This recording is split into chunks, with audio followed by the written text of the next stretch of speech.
అందరికీ నమస్కారం. బీవీఎం ఆంధ్రప్రదేశ్ రోజువారీ వార్తా కథనాల విశ్లేషణ కార్యక్రమానికి స్వాగతం. ఈరోజు చూస్తే ఏదైతే ఆంధ్రుల హక్కు విశాఖ హక్కు అని చెప్పుకున్నామో ఆ విశాఖకు సంబంధించి స్టీల్ ప్లాంట్ ఏదైతే ఉందో ఆ స్టీల్ ప్లాంట్ ప్రైవేటీకరణ విషయమై ఎంతో చర్చ జరుగుతుంది. దీనికి సంబంధించి అప్పుడు వైసీపీ ప్రభుత్వం కానీ కుటుంబ ప్రభుత్వం కానీ ఏం స్పందించలేకపోగా కాంగ్రెస్ పార్టీకి సంబంధించి షర్మిల గారు అయితే దీనికోసం బాగా స్పందిస్తున్నారు. అదేవిధంగా ఈ విషయంపై షర్మిల గారు ట్విట్ రూపంలో చెప్పడం జరిగింది. మరి ఆ ట్విట్ యొక్క సారాంశం ఏమి అని చూద్దాం ఒకసారి. ఒకవైపు ప్రైవేటీకరణ ప్రశ్న లేదంటారు, మరోవైపు అమ్మే నిర్ణయంలో మార్పు లేదంటూ లిఖితపూర్వక సమాధానం ఇస్తారు.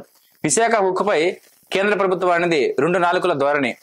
పైకి ఆంధ్రుల హక్కు గౌరవం ఉందంటూనే లోపల ప్లాంట్ అమ్మే కుట్రకు మోడీ గారు ఆజ్యం పోస్తూనే ఉన్నారు.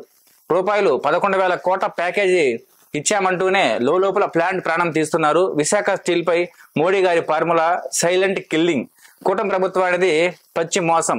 ప్లాంట్ ను ఉద్ధరించామని చెప్పకనే ఉత్త మాటలే అంతా మోసపూరితంగా అసత్యపు వాగ్దానాలు. విశాఖ ఉక్కుపై ప్రైవేటీకరణ కత్తి ఇంకా వేలాడుతూనే ఉంది. మోదాని కంపెనీకి అప్పనంగా కట్టబెట్టాలని చూస్తున్నారు. విశాఖ ఉక్కును చంపడంలో కర్త మోడీ గారు అయితే కర్మ క్రియ బాబు పవన్ గారులే. ముఖ్యమంత్రి చంద్రబాబు గారిని, ఉప ముఖ్యమంత్రి పవన్ కళ్యాణ్ గారిని కాంగ్రెస్ పార్టీ పక్షాన ప్రశ్నిస్తున్నాం. Department of investment and public asset management DIPAM నుంచి వచ్చిన సమాధానంపై ఏం చెప్తారు? 4 ఏళ్ల క్రితం తీసుకున్న నిర్ణయం నేటికి అమలు అనే సమాధానంపై మీ వైఖరి ఏంటి? ప్లాంట్ ను ఉద్ధరించే మోడీ గారు ఇచ్చే అంచెలంచెలమైన మద్దతు అంటే ఇదేనా? ప్రైవేటీకరణ ఆపకపోవడమేనా? వికసిత భారత్, వికసిత ఆంధ్ర మీ నిబద్ధత, ఎన్నికల వాగ్దానం, పోరాట స్ఫూర్తికి నిదర్శనం అంటే ఇదేనా? కూటమి ప్రభుత్వం వెంటనే సమాధానం చెప్పాలి. విశాఖ స్టీల్ ప్రైవేటీకరణపై ఇప్పటికైనా మోడీ గారు కుటీల ప్రయత్నాలు మానుకోవాలి. వెంటనే స్టీల్ ప్లాంట్ ను శైలిలో విలీనం చేయాలి. తక్షణమే అధికార ప్రకటన చేయాలి. ఉద్యోగులను, కాంట్రాక్ట్ కార్మికులను కుదిస్తూ నిర్ణయం తీసుకున్న నిర్ణయాలను వెంటనే వెనక్కి తీసుకోవాలని కాంగ్రెస్ పార్టీ డిమాండ్ చేస్తుంది. ఓకే, షర్మిల గారు ఈ రోజు చేసిన ట్వీట్ లో ముఖ్యంగా చెప్పేది ఏంటంటే, ఏదైతే ఆంధ్రుల హక్కు విశాఖ హక్కు అని చెప్పుకుంటామో విశాఖ స్టీల్ ప్లాంట్ ని ప్రైవేటీకరణ చేస్తున్నారు. దీనికి పూర్తి స్థాయిలో మోడీ గారు, కేంద్ర ప్రభుత్వం 2 నాలుకల ధోరణితో ప్రయత్నిస్తుందని చెప్పడం జరిగింది. సో దీనిలో భాగంగానే 11,000 కోట్లకు ఏదైతే 11,000 కోట్ల ప్యాకేజీ ఇచ్చామంటూనే లోపల ప్రాణం తీస్తున్నారని చెప్పేసి కూడా చెప్పడం జరిగింది. మరి దీనికి సంబంధించి ఏదైతే కూటమి ప్రభుత్వం ఉందో ఈ కూటమి ప్రభుత్వం కూడా ఈ విశాఖ స్టీల్ ప్లాంట్ కి సంబంధించి మోడీ గారిని ప్రశ్నించకపోగా సైలెంట్ గా ఉన్నారని చెప్తున్నారు.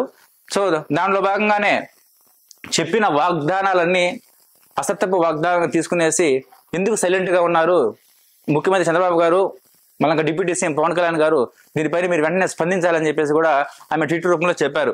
మరి దీనికి సంబంధించి పూర్తి స్థాయిలో ఏదైతే విశాఖ స్టీల్ ప్లాంట్ కి సంబంధించి కార్మికులు ఉన్నారో ప్రైవేటీకరణ చేసిన తర్వాత వారి భవిష్యత్తు ఏమైపోతుంది?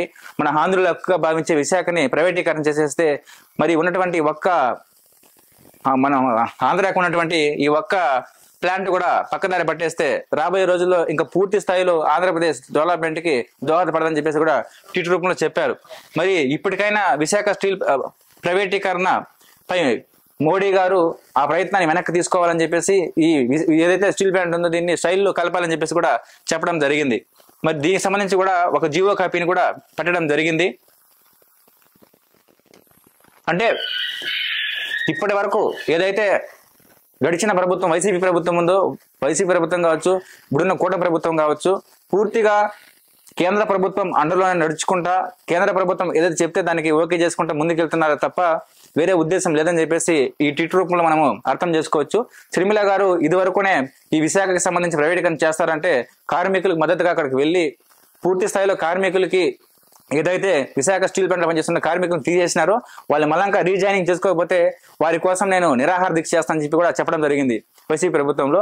అప్పుడు వెంటనే స్పందించి వారు ఎవరైతే కాంట్రాక్ట్ లో తీసేసినారో వాళ్ళకి మళ్ళా రీకాంట్రాక్ట్ చేసి వాళ్ళని అయితే జాబులోకి తీసుకోవడం జరిగింది. మరి విశాఖకు సంబంధించి విశాఖ స్టీల్ ప్లాంట్ లో ఇప్పటిదాకా ఏదైనా పార్టీ మాట్లాడుతుంది అంటే అది కాంగ్రెస్ పార్టీ అని చెప్పేసి కూడా మనము తెలుసుకోవచ్చు. కొన్ని కథనాలు మనం చూసాం. మరి ఈ ట్వీట్కి సంబంధించి షర్మిల గారు వెంటనే స్పందించి ట్వీట్ పెట్టారు. మరి దీనికి కూటమి ప్రభుత్వం కావచ్చు, అట్లా కేంద్ర ప్రభుత్వం కావచ్చు ఏ విధమైనటువంటి సానుకూల దృక్పథంతో స్పందిస్తారో చూడాల్సింది. ఓకే వ్యూవర్స్, మేము చెప్పేది ఏమంటే మా BVM ఆంధ్రప్రదేశ్ ఛానల్ ఇప్పుడు కానీ ప్రజల పక్షాన ప్రశ్నిస్తాం, పోరాడతామని చెప్పి చెప్పడం జరిగింది. దయచేసి మా ఛానల్ని అందరూ బాగా సపోర్ట్ చేస్తున్నారు, చాలా సంతోషం. దాంతోపాటు ఇంకోటి ఏమంటే మా ఛానల్ని పూర్తి స్థాయిలో సబ్స్క్రైబ్ చేసుకోండి, అదేవిధంగా షేర్ చేయండి, లైక్ చేయండి. రాబోయే రోజుల్లో మీకోసం ప్రశ్నించడానికి మా గొంతుగా మేము వస్తామని చెప్పేసి కూడా అందరికీ చెప్తూ, అలాగే పూర్తి స్థాయిలో ప్రజా సమస్యలపైన మేము పోరాటం చేస్తామని కూడా చెప్తున్నాం. అందరికీ ధన్యవాదాలు.